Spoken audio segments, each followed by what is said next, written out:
years. I've never, ever, ever in my life, ever, whether I'm sitting at the judges table, have been an athlete or as a promoter, I've never seen a decision take place politically at this level. You know, and I can't comment on the upper level because I'm not a pro judge. But at this level, you know, I speak from practical experience. It just doesn't. There's nothing to lose. Right. You know, there's no reason for judges to be political. And you know, there's 5 or 7 judges there, depending.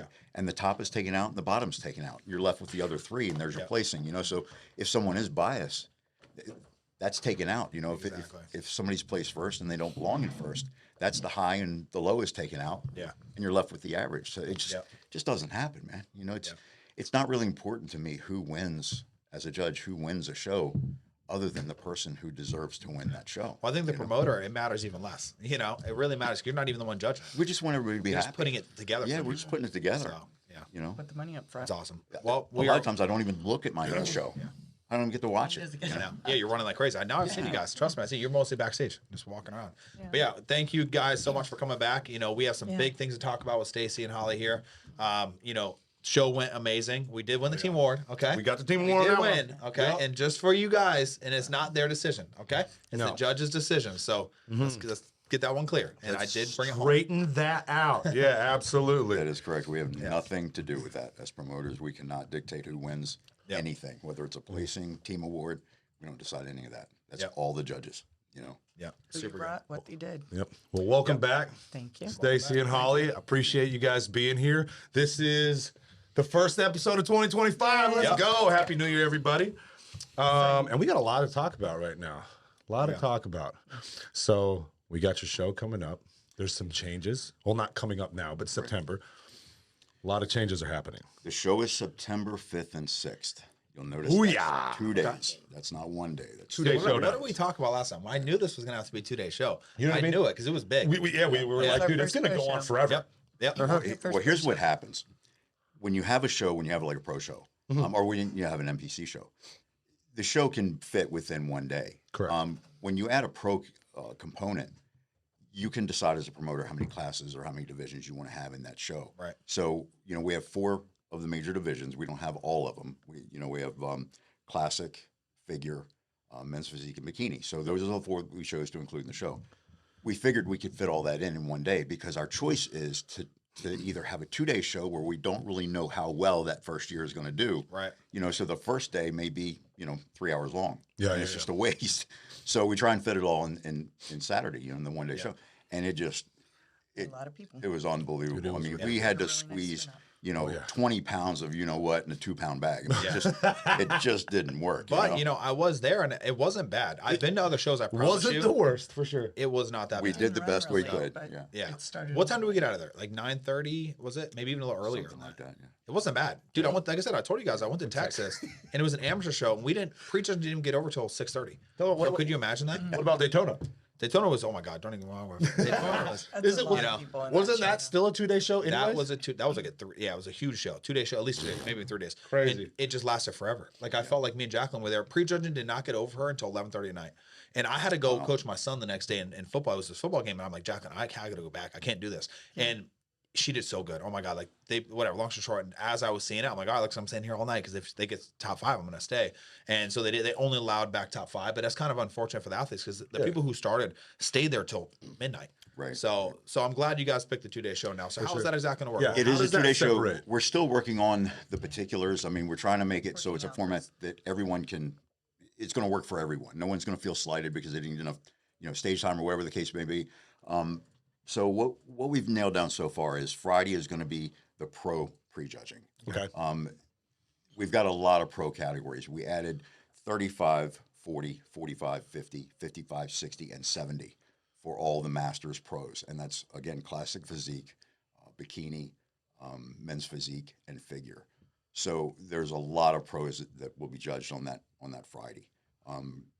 Wednesday before will be check-ins for the pros. Gotcha. See, they'll compete on. I'm sorry. Thursday. Thursday will be. Yep. Gotcha. They'll compete on Friday, and then Friday night at the venue after the pro prejudging will be the NPC check-ins at the venue. Gotcha. Okay. Everything's happening at the venue. Yep. So Saturday will be the NPC. The NPC will be in the morning. The NPC prejudging. Yep. that typically runs, 2.5, 3 hours. Yeah, yeah. I rarely see it go over that when you're dealing with, 130, 140 athletes with crossovers and everything. So that will run until 11:30 to 12 o'clock. And then the pro finals will be in that gap between the MPC prejudging and the MPC night show at roughly 5 or 6. So you've got about a 4-hour window to do the pro finals, which is much better than using that 4-hour window to do the pros prejudging and finals. So it's going to be a much smoother show. It's going to be smoother, but like, do you think it might deter people from doing that? Because not a lot of people like doing 2-day shows like that. Did you think about that when you made that decision? Well, here's the thing. If you're a pro, chances are you're coming from out of the country or out of town. So all you need to do is stay one extra night. If you're a pro and you've competed before, you're probably used to doing a 2-day show. Like, for example, the Tampa, they do a lot of the prejudging the day before and then the finals the next day. So it's a common thing. Or the MPC athletes only need to show up for Friday night check-ins, which will be normal like usual, and then Saturday show, prejudging finals. So it's no difference for them. They're just not going to be jammed up for time because the pro section ran over because we're doing pro prejudging and finals on the same day. So we're not doing that anymore. And then by having it 2 days, it's essentially upholding like the Olympia standard of a 2-day. It is correct. show. So it makes sense. You know what I mean? You peak on Friday morning, and then you hold your conditioning. Exactly. But most of the judging is done On prejudging. Absolutely. And then you just got to keep it. Yep. So how many coming into finals? How many, or do you think with the pros doing this that there are going to be some more rejudging kind of thing happening in finals, or is it just solo? Yeah, here's your, that's you know what I that mean? confirmation Routine. thing. Right, That's up right. to the Yeah, judge. yeah, They absolutely. might run that confirmation round Yeah, I again think they just should. to just to see what's up. But You know what I mean? you never know who's going to show up. If you have some pros that are just off the chain, and then some of the pros aren't as good, and you can see that, it doesn't matter what you do. Right. Absolutely. You don't need a confirmation round because you're blowing everybody else out of the water. So it just depends on who shows up. If you get a bunch of athletes, a bunch of pros that show up and they all look relatively the same, the next day they might choose to do a confirmation round. So again, just like anything else, it all depends on who shows up, and what condition they show up in.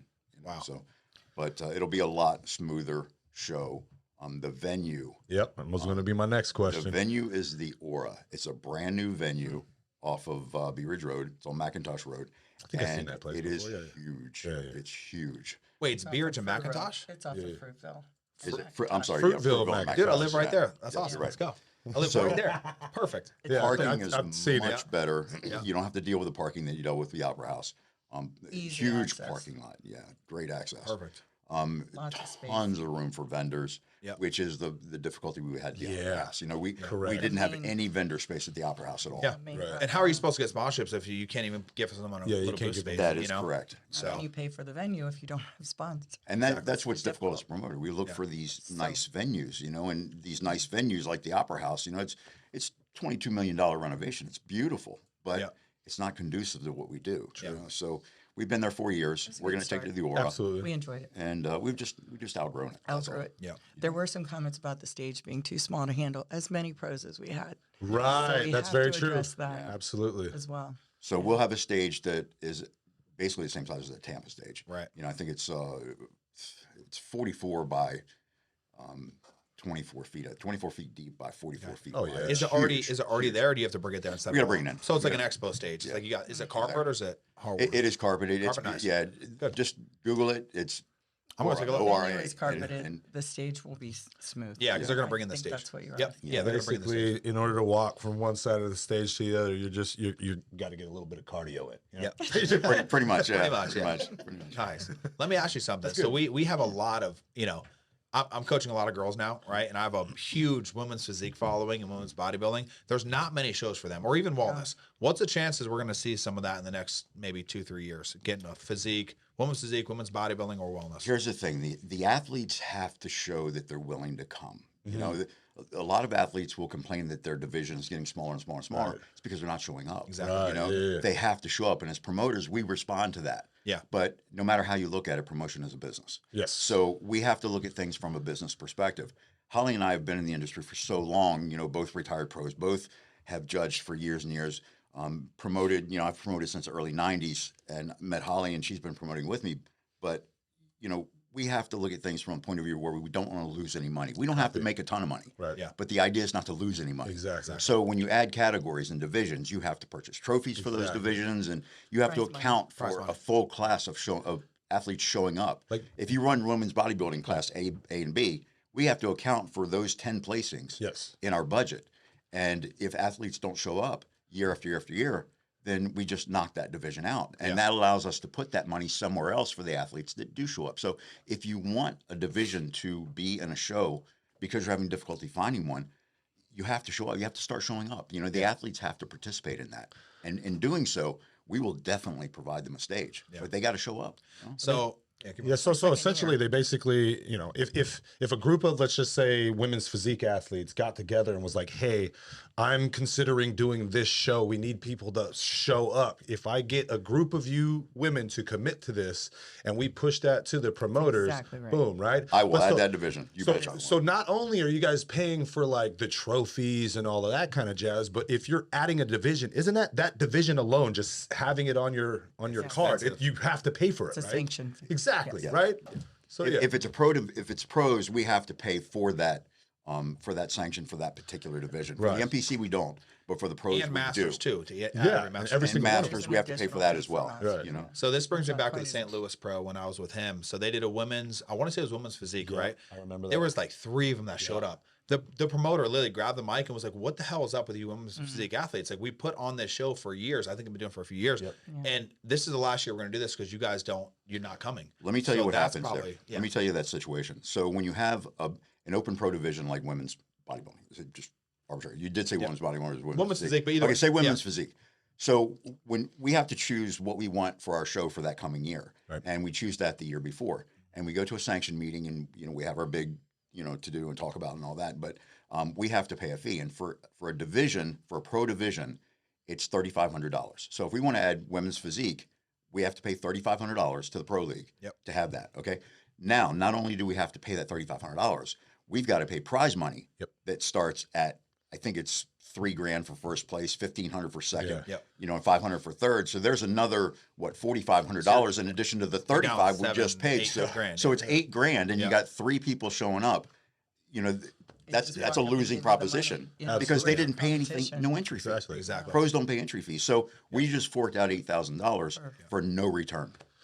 So looking at it from a business perspective, so you guys, again, women's physique isn't the biggest, right? Men's physique is, bikini is. So let's just say you brought, let's say there's 20 pros show up. Those pros have family members, right? They're going to purchase tickets. So that's kind of where you guys are doing. If you're only getting 3 women's physique athletes, who the hell's going to come to that? Well, here's the problem with that. If we're having a show here in Sarasota and it's women's physique, whether it's Sarasota, Tampa, Daytona, wherever it happens to be, and those 3 physique athletes, one comes from Illinois because they're pros, one comes from Illinois, one comes from California, and one comes from whatever, she's a pro in Canada. How many family members do you think they're going to bring all the way here? Not many. None. Not many. None. So we really rely on the NPC to bring their families. That's where friends. that's what helps pay for the show. If it wasn't for the NPC athletes, we wouldn't have a pro division, and we wouldn't even have an NPC show, to be honest with you. Right. But the NPC athletes pay for everything with their entry fees. The pro masters do pay a fee, but there's not enough pro masters that pay entry fees to make it financially viable. Right. It's just Absolutely, the pros eat up those pro master entry fees 10 times over. Yeah. It just doesn't even equate. And then to keep the example of like women's physique, and let's just say 3 athletes show up. If a pro or in the open, you win your class, you have an Olympia qualification. Is there like a maximum amount of people or a set limit? You have to have this many people in order to actually get that qualification, or is it just no? You could show up by yourself, place See, first, that and you get the sucks, Olympia. Yeah. Like nobody wants to have that win like that. Nobody wants that victory. Well, it goes back to the There's a lot of athletes have people to show die for up. that victim. I'm not A lot of saying girls, right. man. Yeah, right. For They sure. got to show up. That's why fitness is dropping off Yes. some of the because nobody shows up. You'll have one fitness girl. Yeah. And for us to add that fitness category again, you're back to the $3,500 for the sanction. You're back to the $3,000 for the prize money. For that one single first place, it's going to cost you $6-7 for that one athlete that didn't pay an entry fee and probably didn't bring any family. So let me ask you something. Don't you think the IFBB should step in and be like, look, these divisions are failing because of this? And if there's not shows for girls to compete in, they're not going to push as hard. Like if you look at bikini, why do we have 100 bikini shows or 100 men's physique shows? And we have I literally looked, guys, we have 15 women's physique shows. I get it from a financial standpoint, but don't you think that at some point the IFBB should be like, you know what, we're going to give, Holly, we're going to give, Dave, we're going to give you guys a free women's physique show because we want to grow this division. Doesn't that make sense? It does make sense. You know, I'm a big pro league guy. You know, I've never competed in another organization other than the NPC and the pro league. And Holly's, you know, the same thing, NPC Pro League. You know, that's where we belong. It's where we were brought up, and that's where our loyalty lies. That doesn't mean that I don't see areas where it would be beneficial to the promoter if the pro league would do certain things. And you know, I get it. You know, sometimes they don't really see things from the ground level, and I wouldn't expect them to. But you know, it goes back to the natural shows that we just had a meeting about. We should touch on it. Yeah, and the NPC natural shows, they're really starting to push those. Yeah, and they're saying that if you want an NPC natural show, the natural show has to be on a different day than the NPC the regular NPC portion. And what that means to me as a promoter is I have to purchase another day at the venue. I have to pay my judges another day. You know, and those divisions, those natural divisions, haven't grown to the point where I'm willing to take that financial risk quite yet. Exactly. So I'm letting the divisions grow elsewhere with people that have, you know, that they want to take that big step financially. And once it picks up, then, you know, maybe I'll do that. I'll add another day to the show. But if it's not financially viable, I just can't do it. You know, we're just not willing to do that. So, you know, that's why if the NPC would say, look, for the first 2 years, we'll give natural sanctions for free, or you can pay for a natural sanction and you can still have it on the same day between your pre-judging night. That would be something that a lot more promoters will get involved with. So I don't profess to know, you know, what their business plan is. I just know that from my point of view, I'm just not really ready to step into that extra day of cost, you know, and there are plenty of promoters that are. It's going to do really well, you know, and if you're going to compete naturally, the NPC is the place to go because it's going to grow to where there's going to be, I'm not saying for sure, but there's probably going to be a pro natural division as well at some point down the road. So if you didn't, I'm sure you know this more than I do, but I just found this out. If you win like Ben Reeder's national championships, whatever, you get a pro card. You get an IFBB pro card, guys, and this means it's not like a natural one. No. You get an actual pro card, and I think that is so cool. Like I truly do. I think it's super cool. So now, what I'm looking for them to do is to have a pro natural show. They're going to do that. You know, they're going to do that. They're going in that direction. So that's probably why they're doing all this. I don't profess to know any of their, you know, ideology, but they're pretty smart. So they're going to figure out a way to do it. Again, on our end, we're just not ready to take that financial step because the costs are so high to begin with. Right. You know, that we need a guarantee that the athletes are going to show up. Yeah. And we do that by looking at numbers of other shows. Of course. And I'm really hoping that they, you know, take this natural division in stride, but at the same time, really cap it so that, or piss test, polygraphs, like where are all the things that, you know, because back it up. Right. So I'm hearing from some certain athletes who are going to these natural shows, there's no polygraph, they're not piss testing. Right. That testing is very expensive. So exactly. I agree. So how I think when the divisions grow, I think they will start to put that in place, especially if they're going to hand out a pro card. Exactly, because I mean, make sure you're natural, right? But I think they're currently doing it right now. Like, do you know if they're P-tests or they polygraph? They used to the winner. Okay, good. So like, that's what I was going to say. Not they used to test the overall. Okay. When I was doing nationals, winners. they would test the national winner. Mm-hmm. Okay. Like she says, if it's a class winner or the overall, that's when you get tested. Everybody else, you know, you don't really need to pay for their testing because they didn't win. Yeah. Right. You know, true. No, I get it. The way I look at it is the only way that you can even test this stuff is really by polygraph, right? Yeah. It's because people could just stop taking these drugs 7 days out and walk on stage, depending on what drug it is. Maybe sometimes 2 days before and get on stage and you weren't natural 2 days ago and now you're natural, right? Well, drug testing is always catching up. Yeah. It's never staying ahead. You will never stay ahead. You're always trying to catch someone. You know, drug testing is on the back end. It's not on the front end. Exactly. You know, you're not going to stop somebody. You're only going to catch them after they've already done it. Yeah. So, you know, it makes testing really difficult. Do you guys know what the OCB is? Yes, I deal with the OCB. It's just a natural federation, right? We actually have a lot of athletes that compete in it just because it's fun. They give out great prize money. I personally, I hate to say, guys, I don't like that division or the federation. I just don't like it. I'm a huge NPC, IPB, same as you, but it gives it somewhere for them to compete in, right? So it's fun because like originally coming up, you know, we see a lot of these natural competitors go to shows, get absolutely slaughtered, you know, at these NPC shows because they're not want to take it. So I do like that the NPC, I'm so excited the NPC opened this because I have this natural girl, Sydney, a few natural competitors, but this girl, God. But see, like that's the Dirty. thing. We need for there to be a natural division, there needs to be a level playing ground, Yes. and there isn't in the NPC in IFBB. So if we can cap that, like, all right, here's a good idea, right? There's going to be in order for you to do a natural show, you have to commit to this point, and you have to sign up at this point, and from your sign up, then you have to do, I don't know, some sort of a testing, right? So now. We're taking it off the back end and we're placing it a little bit in the front. So if they're going to try to cheat this test, well, at least they're going to cheat the test and be 3 weeks and then some 4 weeks out. You know, who pays for that? Exactly. Something The to think about. promoters. Yeah, something to think about that. For sure. Yeah. Unless the athletes want to take that on Yeah. and prove they're I clean. feel the athlete should. Right. They're not- I they're- believe so too. Right. That would, I'm I think taking that'd be cool. $4,000 in drugs to get third place. You Pretty- can pay $150. Excellent point. Boom, there we Excellent go. point. Excellent Come point. on. Yeah. You, You pay want the for, pro you card. pay for your piss You test. And submit it. I Right. believe that if you are willing to pay for your own piss test and do Then all that you know stuff, you're clean. right? Yeah. That would be perfect. Yeah, if they're willing to take some of the One for load the- off the promoter, then the promoter One for the record. Yeah. Exactly. Put that one down. to do the show. I would love for you guys to not pay as much as you do. Yeah, Trust yeah, me. for sure. I'm Oh, it's 100% on the crazy. promoter It's side. crazy. It's We disgusting. We want the athletes to have a good experience, you know. And that's what you've been we standing came on up for through sure. the ranks, and we understand what it takes to get there. Yeah, yeah. And the thing, you know, the benefits that it gives you as you go through life, you know, it really added a lot to life. So, you know, it teaches you lots of lessons, and For sure. it's a good thing. So somebody's got to do it, right? Absolutely. Somebody who knows how to do it, somebody who's been there should be doing it. Absolutely. Agreed. So here's the rundown on that real quick as a promoter, and a lot of people don't understand this.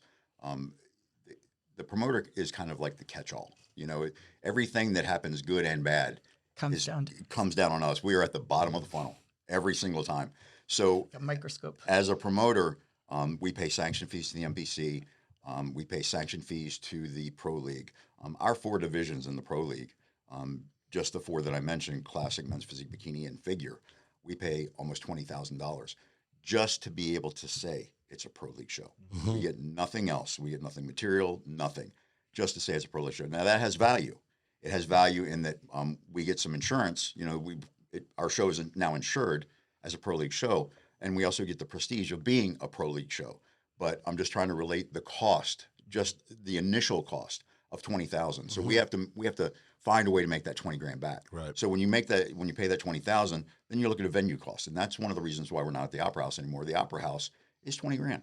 Wow. That's another 20 grand For one day. for one day. talking Yeah, 40K already for one day, in the plus another 15 grand for the prior day to load in. They don't give you any load in days. What? Yeah, it's really crazy. But union you're paying union fees because it's a union. Staff. It's a city owned place, so you're paying a union. You know, you're paying 5 union guys Yep. who want to take a break halfway through the show. Oh, my you know, to eat a gosh. sandwich. So you know, you're paying for that. Get my lunch. Then you're dealing with the hotels. The Shut down. hotels, Midday. you know, we try and work the best deal we can for our athletes. We get nothing for it. Nothing. Yeah. We don't get free rooms. We don't get kickbacks on money on the number of rooms. So if you're a travel agent and you sell 150 rooms, you'll get a kickback from that hotel. For sure.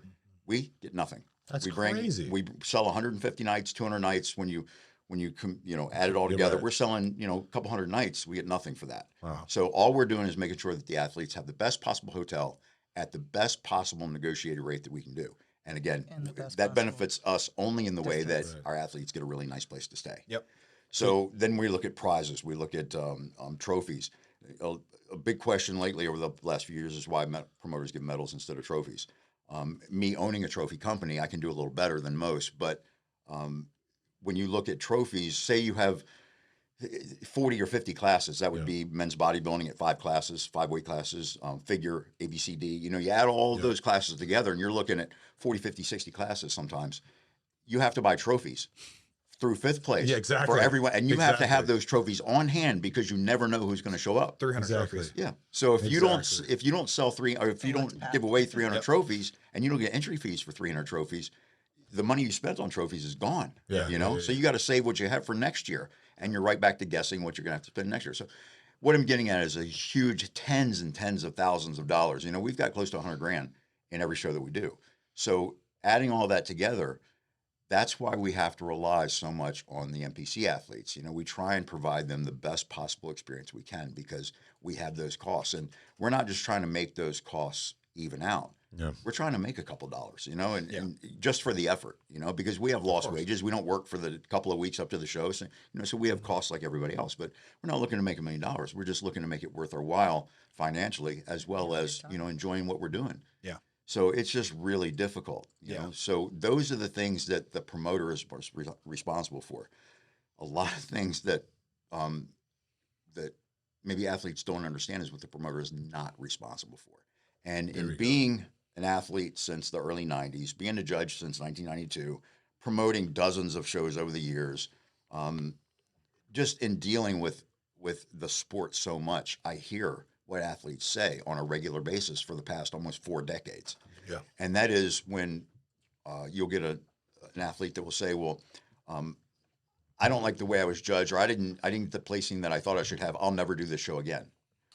What you're really doing is showing how little you really know about the sport that you're involved in, because it's not the promoter that made that decision to either place you at a certain place, or how long you got to spend on stage, or if you're going to be rejudged, or how much, whether or not you pose for the night, or I'm sorry, pose for the daytime, or how quickly you have, how much stage time you have. All of that stuff, when the show actually starts, we can ask that the show starts at 9 a.m. for prejudging. That's not up to us. Yep. We like it to start at 9 a.m. because that's when we deal with the crowd coming in. We want them seated by the time the show starts. But a judge can say, you know what, we're just not ready. Yeah. We'll start the show a half an hour from now. Right. So then athletes see that, and it comes back on us like we're running a show that's delayed. Yeah. Yep. That's not our decision. We didn't decide that. We didn't decide your placing. We didn't decide that you can only have 10 seconds on stage. We didn't judge you at all. Basically, what we do in a nutshell is we put together this fantastic event. We get a nice venue. We have nice awards. We have a great hotel for you to stay in. We try and meet every athlete. Holly's really good at that. While I'm running around putting out fires all the time, Holly makes sure that she meets every single athlete at check-ins. And if they need anything, If Oh, you and then need show something, day, we see ask her running us. too. Absolutely. She's like, I see her not. She's like, That's why we're here. Ask she don't us. like me, honestly. But we have this great event that we put together for the athletes, and then at 9 o'clock on Saturday morning, we hand that box over to the judges. And what happens from that point, 9 o'clock on until the show ends, we have no control over. It's not us. So ask yourself as an athlete, if you did a show and you were happy with the venue, and you were happy with the prizes that were given, and you were happy with the way the show was ran generally, you're happy with the staff, you had a good experience, everyone was friendly, the awards were nice, all of that stuff. If you're happy with all of that, got to celebrate. then that's the show. That's the show. Sure. I got 10th though. I'm not happy. Right. Perfect example. Yeah, there you go. the problem. So then you need to speak to the judges, because they're the ones responsible for that So- we can't do anything about. Talk to your you coach know. about what And you're also doing, keep right? this in mind, that when you do a show and you're dissatisfied with that show because maybe of the judging, remember that if you're saying you won't do that show again, you're cutting yourself short, because you may not be able to do a nice show again because you decide not to. But the judging panel that judged you that first year will probably not be the same panel that judges you the next year if you do the same show. Yep. So you'll have a completely different experience, Well, I think I'm glad you touched on that, because I was gonna play devil's advocate here for a minute, because there's a certain show that I did this year, right, where the head judge, I just don't like the way he judges at all. I'm gonna be honest, like. I'm fucking human. I could see, I'm not blind, right? Sure. You have people like, how was that person in first and that person in seventh? It just doesn't make sense, or how, like really weird judging, right? So me and Fit Body Fusion, Adam, we were backstage, just being honest, and we were saying, Sandy, we were all talking, right? No, Sandy wasn't there, but they were on the phone, whatever. Not Sandy, whatever. I'm not Fit Body Fusion girl, whatever. Right. Jamie was there. So they were talking, and they will never do a show that this specific person judges again. So I think that's what the problem is. How will they know? I mean, Well, because you ask. You know what I'm saying? ahead of time, but we personally don't ask. select the judges. Yeah, I know you don't. And that's the thing we could IFBB talk about does. too. Yeah. In a sense, it comes from the top. Yes. Like Tyler Manning says, It hey, does come this from the guy's top. the head judge. If stuff like that. it's NPC, we can request We can ask. certain judges. Yeah. We can't demand we want this judge, that Yeah. judge. We can put in a request, and those judges. And what we do, the reason why we put in the request is because of travel expenses. Right. If a judge comes from an hour beyond or a certain mileage beyond, we have to reimburse. We have to pay them for the judging. We also have to reimburse them for their mileage to the show and back. Wow. So we look for it, and as well For get them a pro hotel room. judges, too. You know. Yeah. So we Expensive. try and look for judges why. that are local to our show, and that way it keeps our expenses down. But as far as judging preference goes, I couldn't tell you how any of the judges judge. Yeah. I can tell you how I judge, but I can. I can't tell you how because I rarely see a show from the outside. Yeah. I'm always pulling my hair out on the inside. But pro judges, we don't even know until probably the last week or two before the show, and those are dictated by the home office in Pittsburgh. That's not a local thing. That's a pro league thing that comes down from the home office. We can request again, but it's going to be who's available, and there are so few pro judges. Yeah. It's hard to see. Some of my pro judges came from Pittsburgh. Yeah. I think one came from Illinois. So it just depends. Yeah. We have to pay for their travel expenses as well. We have to pay for their flight, their hotel, their judges' fees. Yeah. So it's a lot of money. I gotta say though, your show, the judging panel was good. I do say that a lot. And majority of the shows in Florida, you know how I am. I don't like leaving Florida. We have the best judging panel in the world. But you did pick off some judges. And one of the points I make though is like I personally in Fit Body Fusion will never ever go to a show that this specific person judges again. And that's just because it was just like pure robbery. Like it just didn't make sense, right? And it sucks that the promoter of this show had to deal with that. Yes. And that's the problem, right? So that's where I think the athletes lie. That comes down on us. Yeah, it does. I hate hearing, I hate this show. I'll never do this show again. Not that anyone said it about our shows, but I hate hearing that about any show because you're complaining about something that the actual promoter is suffering for, but had no responsibility for. Exactly. But it makes it hard. You can't blame them because if you did all this work and you get out there and let's be honest, some fat person it sometimes works like this, dead ass. Some fat person out of shape places ahead of you, especially in these girl divisions, because there's judges. It really is split down the middle, guys. Like I don't know if you understand this, but there's like people like the soft look and people like the conditioned look. Like this is Sandy and this is Tyler. It really is split down the middle like that in nationals and these regular shows. Division for that. So exactly. So I'm hoping that weeds out a lot of these softer girls. Exactly. And I do think it will help, but I think for you guys and the promoters, it really sucks. And like you're not controlling of the judging panel. You just don't know who you're going to get, right? Yeah. But it gives you guys almost a bad name. And on the flip side of that, you do put a lot of money into the shows. I know you do. I've been to shows. I'm not gonna say any names, but I've been to shows where they seriously put the shitty backdrop up. Nothing, dude. They give away they give away top 3 awards, top 5 awards, shitty medals, no rings, no nothing, and it's bigger than your show. I'm gonna be honest with you. Like it's just that many clients. Well, athletes entered, and it's bigger, and they give shit. Why that doesn't make any sense? So why would I rather? I'd rather your show. At least I'm getting shit. There are certain shows that for some reason have this mystique tied to them. It could be the timing of the show, end of the year. Here's a mistake that a lot of competitors and trainers will make because they don't really know. It's not their fault. They just don't realize. Let's say, for example, you want to do a show you want to do the Nationals. You want to do the Nationals.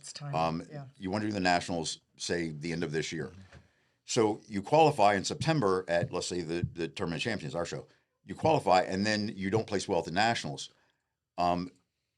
They will do another show the next year to qualify for that 2026 Nationals. They don't need to do that. If they're already qualified in 2025 for the 2025 Nationals and they qualified in 2025, they're not only qualified for the 2025 Nationals, also 2026 Nationals. You qualify for the year you're in and for the next year as well. So some shows get a lot of athletes who are trying to qualify for a Nationals event that they're already qualified for. They just don't know that. And some of these shows really exist because of that misunderstanding, and I hope everybody does well. I hope every show does well. But there are situations like that that make other shows do well because of the timing, it just depends. But you're right. There are some shows that maybe the promoters don't spend as much money, I guess because they don't have to. They get the numbers no matter what, So, for me, it's a point of pride. I do all the graphic work for the LED wall. I do all the poster work. I do all the print work. I do everything. So, as an artist, I like doing that. I just like sitting in my office creating stuff. So for me, I want to have the most beautiful, LED wall graphics and the coolest stuff, and just make things look awesome. Like your trainer's cup, Cup's a lot of money. A cup's $1,000 Is for it really? me. Yeah, Wow. it's $1,000. So that cup, Must be right. that cup is the Thank you same so cup much. that we give for the pros for their overall victory. Thank So you it's for it's that. the Florida Thank Pro you. Cup. You earned it. So you look at that. You've got the trainer's cup that we give every year. You've got 4 of the Open Pro Cups. That's $5,000 just in those 5 awards. So that eats up a ton of entry money. No, it does. So, but for me, I'm not going to give something that I wouldn't want to receive myself. It's just that's my measure. So I want to be Yeah. able to present that to somebody and feel really good about giving it to them. It's Yeah. just the wanting way to I come am, back you know. because of it. Yeah. You know. Well, that's my next thing. You guys know we have like 11, 13, 14 people in your show. I don't even know, too many. 3 of those athletes actually flew down here, and not one of them said they had a bad experience. They love the Awesome. show. They love the venue. They liked it being downtown. I know we're not downtown no more, but whatever. They liked it being downtown because we were able to go out and have a good like team like night out. So at least Well, the from new our team, venue's 3 miles up the was road, good. so we're Yeah, still yeah, it's not that we're still busy. right here. We're not far at all. you know. Yeah. So I think right now I think I have like 5 already doing your show, maybe 6 now. And dude, how many months is January? Yeah. You know, just Well, for anybody you know? that, congratulations on the team award, but for anybody looking at the team award and who wins that, you have to have a certain number of athletes. So you got to have, 3 to 5 athletes on a show, because if you have one athlete minimum. and that athlete places first, that puts your average at 100%. That's unfair to a trainer that brings us 15 athletes and everybody places second. Then your average is second place, but that's not fair because a trainer had brought us so many athletes. So the per athlete total based on the average, is how you calculate it. And Gotcha. you got to have a number of athletes to be able to be eligible for that trainer award. And that's why you guys got it last time. You had so many athletes, and your athlete average came out better than the other teams that brought 2 people, 3 people. So that's, It's common sense. that's kind of good to clarify. Sorry, because it's kind of good to clarify that it's average and it's not really like point value. You know It what is I mean? average. So that's cool. All right. So I And do again, think, that's though, up to the judges. We don't Yeah. make that determination at all. Yep. The judges make that. Okay. So I do got to say though, I think everyone does it a little bit differently. I don't think there's no like set stone rule for that team award, right? In like the NPC. Right. So It's like still very loose. it's loose. You have to have 5 people. Yeah, That's For it, us, just we so- said We're that at doing a 5. team. Yep, because yep. That Yeah. represents a team. because that's a team exactly. So I know you guys. I'm glad to hear that you say like so it's percentages, whatever. Like first play, what's your average? Okay, I know Mel Chansey. He literally gives it to a guy and he counts up points. So first place is 5, second place is 4, 3, 2, 1. I think that's how he did it, right? And we ended up losing the team war this year. And I don't know if that's because I sponsored the show. We're gonna talk about that now, okay? I'm counting those points. No, I'm Well, if joking. there's 5 athletes and 5 athletes, Yeah. then, Yeah. Well, I think we had a little then bit more, somebody but will yeah. technically We do need win. to talk about our sponsor coming Yeah. up as well. So Let's talk about it. Let's talk about it. Jason Huh. Oh, dang. Still, yeah. Nice, man. That's Ja- Jason has. Let's go. Why I have is he not. not doing it? Yeah, I have he's- not talked to Jason personally myself yet. I've talked to his representative, so they would like to come on board. And my deal with him is, or my deal with his representative so far has been, I want him to take care of my athletes. Yeah. That's what I'm more interested in. I'm not hitting him for some dollar value. The money again is not as important to me as it is that I show my athletes a good time and give them something for their effort. He's going to take care of the athletes. He's going to give us some good goodie bags and just really take care of us on that end. That's what's really important to me. So in exchange, I gave up, a lot of money, for the sponsorship. I gave up that head sponsorship opportunity for him because he's going to take care of my athletes. That's how important it is for me, to make sure that the athletes have a good experience. Right. And he's local. He is local. Yeah. Exactly. So I asked his representative. I said, "How come he's never reached out before?" Because he's a pro as well, and I thought that he would reach out, or I did try and contact him, but loosely through someone else, and no doubt the message never got back to him. But he's a busy guy. So, from what I understand, it just never really crossed his mind. In the supplement company, in the supplement industry, your money doesn't really come from the athletes. It comes from the average guy that takes his protein powder in the morning and goes out for a run. That's where the money is. So I get it that it never really hit home, and I think that he's willing to explore these other opportunities, which is a very smart move. He's a smart guy, so I think that he's going to find a lot of new customers, getting involved in the NPC, and he's giving some goodie bags to a lot of other shows as well. But he's got great products. They're manufactured locally, so he's a good dude. He knows what he's doing. So. and he opened up the energy drink Omni, right? Yeah, Which I've been seeing it a lot. He has Omni, I've been seeing it a lot, like a lot of gas stations, gyms, almost every gym. Patriot has it. Yeah, Patriot has it, Yep, yeah. yep. Which is a gym that we locally train at. So he's cool. Do you remember him coming on stage? I swear he could have been Mr. Olympia if he kept going. Oh my God. I swear he was nasty. He is a nasty. big dude. Yeah. When he won, He was a big USS? team. Yeah. That was Holly's his known claim him to his whole fame. life. Wow. Yeah. Right. I mean, We were he neighbors. started We training trained with his the same gym. father and all Yeah. that stuff, right? Yeah. His father started training. That's pretty cool, man. Yeah, he was a big team. Yeah, that's great. Which leads me Team to Russians. why we're having the show in Sarasota. I've gotten that question a couple times because we could move out of Sarasota and find better venues, Right. Still call it cost Florida wise Pro. and all of that. True. And Still could. it's very simple. Holly was born in Sarasota. This is her hometown. hometown. She was born right here at Sarasota Memorial. just 35 years ago, so, so, Just 35 years When it was a little building. Right. Now it's a monster. so, she was born here and I've been here since the late 90s, or I'm sorry, since the late 80s, 89, I moved here. I won my first show, the Mr. Sarasota, here in 1992. Wow. So this town has a top I've got Florida. Ooh, that was a long time ago. This town has some, I've got some roots here, and we don't want to take it anywhere else. Mm-hmm. It's a beautiful town, and we want everybody to experience it too. Yeah, we want to bring in the people way here. that we had, and also bring bodybuilding in Sarasota to the forefront. Yeah, team is a great way to do that too. I was about to say, don't you feel like in the past 4 or 5 years, this whole bodybuilding community has just exploded with social media? When Jason and I were starting out, it was just like a few of us sprinkled around the gym. Right. And we're like, what are they doing? What are they doing? But now it's huge. So it's exciting to have the venue that people want to go to display that hard work. So. For sure. Why do you think it's grown so much? Well, it used to be big here. It was Health big here is in the popular 90s. now. In the COVID. 80s and 90s. Yep. COVID made everyone get jacked. Yes. Yeah. Get healthy. In the 80s and 90s, it was really big here. There's a guy named Rich Collis who owned, it's called Mr. Gym. Mm. And I think it was on 17th Street. He owned that gym and he promoted the Sarasota. Unfortunately, Rich passed away and the Sarasota was given to someone else. And they did it for a year. And then I took it over. Right. So I had won it in 92 and I took it over for 93, 94, 95. And then I did a show called the Junior Florida here at the Opera House as well.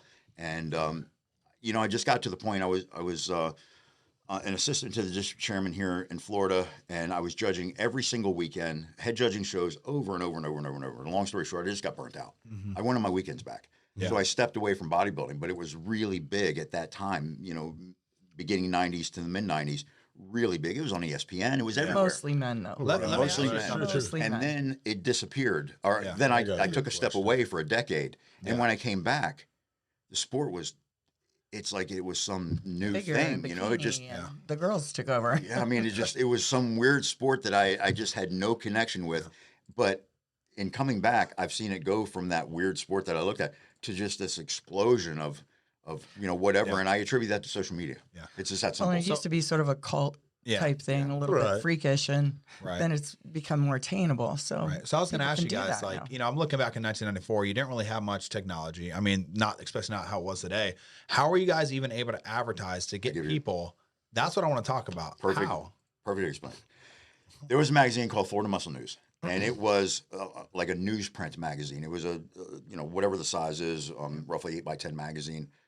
It was a color cover and then a single color cover, like purple or red or something like that. Yeah. Then you flip through the pages and they were all black and white, newsprint. But the way it used to work is I was on the advisory board of that magazine, write some articles for them, blah, blah, blah. But what would happen is at the end of the year, same thing happens now, is we would have our MPC meeting in December, right? So I would be at that meeting, being both promoter and on the board of the magazine, and I would write the schedule down as it was being dictated. And then I would take that schedule and actually put it in an envelope and mail it to the editor. The editor would then add it to the back page of the magazine. Gotcha. And everybody waited for that first January issue to come out, and that's when you picked your show for the year. Gotcha. So all of the shows were listed with all the contact information, and that was generally the only one that contained the schedule for the year. And then every month, what's that? Southern Muscle came out then. Southern Muscle came out as well. That was done by a lady named Debbie.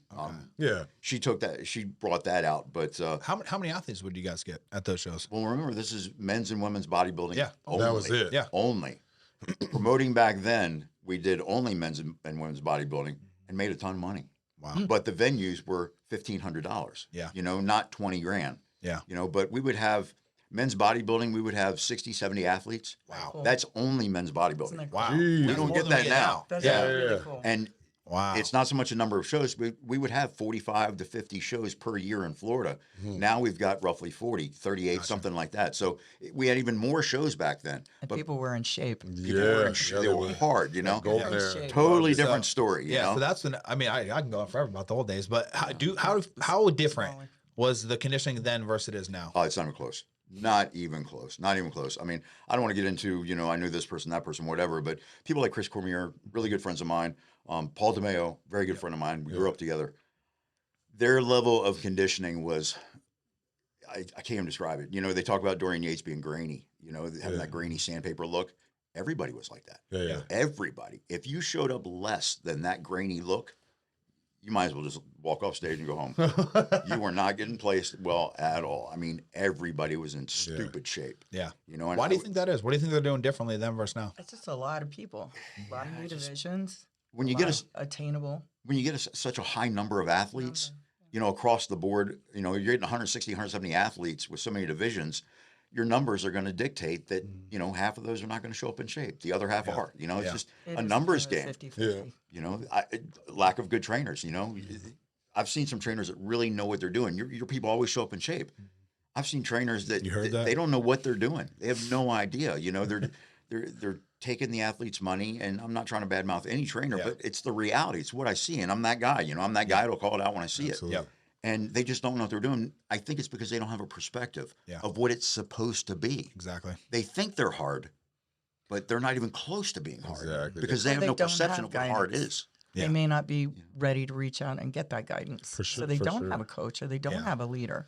Well, or training partners. Conditioning was just unbelievable. I think the biggest problem right now with social media, it's a blessing and a curse, right? Because there's all these prep hacks and all these ways to do it easier. People want the easy way out. Back then, there was no fucking easy way out. You didn't see anybody. You knew you had to come in shape. You knew you had to go through they literally posted, pictures of Dorian Yates, black and white, just coming in, just absolutely just dirty. And that's the only thing you've seen was maybe a picture, and it just scared you, right? And then he showed up, and then boom, scared you. What I personally think it is, I think for one, yes, bad coaching, 100%. People just getting into it. Maybe they got taught by somebody who didn't know. I've always been a huge fan of old school. Like I think the 90s and the early 2000s, that was it. That was it. Everyone's in shape. And I had to say it, but I hate to say it, I actually posted it online. Like Samson to me is the softest Mr. Olympia since maybe before, way before Dorian. There's a lot of things involved in there. That a lot of the guys, their muscle size now is not attributed to actual training. It's just the way it is. Yeah. So you can't get hard if the muscle's not real. It's just simple as that. Also, back in the day, the supplement industry, it was not what it is now. And you didn't have, influencers saying, well, I take this and I eat this little popcorn snack and, this is what I do. And, my macros are this, my macros are that. Back in the day, man, you had chicken breast, fish, potatoes, broccoli, spinach, asparagus. You didn't have tons and tons of supplements. Sauces. Where you're taking real food out and putting fake food in that for some reason they feel is better. It's, a supplement has its place, but people are just pulling real food out and putting garbage in. You'll never obtain that level of conditioning with that stuff. You just won't. There's just take your pre-workout before you go on stage. Right. I heard that one time. What? That's freaking crazy. I heard that one time. There's just nothing like just a whole food diet, and getting away from all those artificial sugars and all that kind of stuff. Real food has the ability to move your metabolism along. You've got to digest that. Your body responds to that. Which takes calories in order to digest. Sure it does. Right? So people will disagree with you. They'll say, no, if I do these macros, as long as it's the same macros as this, then I should get the same result. Do you believe that? No. It doesn't work that way. And I will tell you that nobody good ever did that. Yeah. Okay. Nobody good ever did that. There are restrictions. You have to cap yourself and limit yourself to these certain things. And we're talking about great protein sources. We're talking, decent carb sources. You want potatoes, sweet potatoes, some form of rice. Stay away from the fucking process. And then we want green veggies, right? We need to have something like that. Highest yield nutrient. Absolutely. You would be, if you guys just went through the conversation we've had with some of these athletes that we come, we've been through them all. It's disgusting. I stopped training. What these people are doing. Yeah. He couldn't take it. I couldn't take it. Bro, it's like, they're like, oh yeah, well, my coach had me on macros and I was allowed to eat like rice cakes and all these like fancy like almond butters and like all this like different stuff, which he's kind of a fan, but only the off-season guys. Okay? I'm not going to do it this year. In prep, you're not doing it. You know what I'm saying? Doing it. But I do think there's such a big difference, and I truly believe that I'm doing something different. At least I'm trying to teach people something different. Exactly. And here's the thing, like I'll catch athletes all the fucking time, man. Like I'll be like, hey, you're not allowed to do this. Let's just say, for example, you're not allowed to do, you got to do 100 grams of rice, right? They would by themselves in their mind, because they've seen everyone do fucking macros, they'll take out that rice and put in like rice cakes. And I'm like, that's not the fucking same. Your body does not process that the same way. So you're going to have a different result. And same thing with like when you're a vegan, right? Yes, you can get in protein, but there's different sources of protein that not enough. react differently to the body. You've never showed me like a hard, grainy vegan. It's not going to happen. I'm sorry. They're softer. And is it a bad thing? No, but there is differences. And I try to explain to people and like, oh, well, I've been using this vegan protein. My ex-coach told me it was fine. Where do they see that vegan protein? You know, either a bad coach who doesn't know what they're doing, they saw it online, they saw it through social media, and, you know, they use these things, which has gotten them to the place where they're not happy. And they're not getting the results they want, but they still keep doing it. And just makes me crazy. Think how much Keep doing what you're doing, you'll keep getting what you got. You know, Think how much farther you would be if you did it correctly. Oh yeah. I mean, and that's not a true cut statement. corners. No corners. Not cut and this is a quote that I heard from one of my buddies here, and it really you know, it hit home. It's there is no traffic on the extra mile. You know what I mean? Right. So you just have to go the fucking extra mile. Nobody else is going to be there because they're all over here just thinking that, oh, rice cakes and freaking Kool-Aid, Crystal Light and frickin' Jello, sugar-free Jello. Sugar-free Jello is just going to take me there because, hey, it fits my macros. Well, my favorite saying to my athletes when I would get them ready for shows is 3 simple words.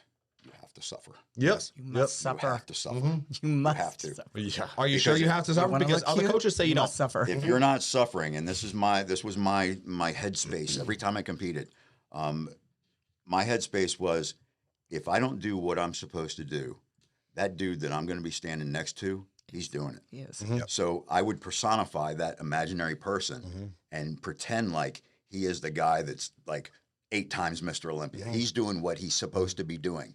So I better be doing exactly what I'm supposed to be doing because that's who I'm going to standing next to. And luckily, I was always that guy that was better than you know, the guy that I imagined. But you have to have that in your headspace that someone is working harder than you are. It's as simple as that. What I would tell everyone is, I'm like, you have to make these motherfuckers pay. Like every time you're doing that cardio, every time you're suffering, you're going to sit in the sauna, you're doing an hour extra cardio, whatever. I'm only doing an hour more now, but you're doing all this extra cardio. You're making them pay for you working this fucking hard.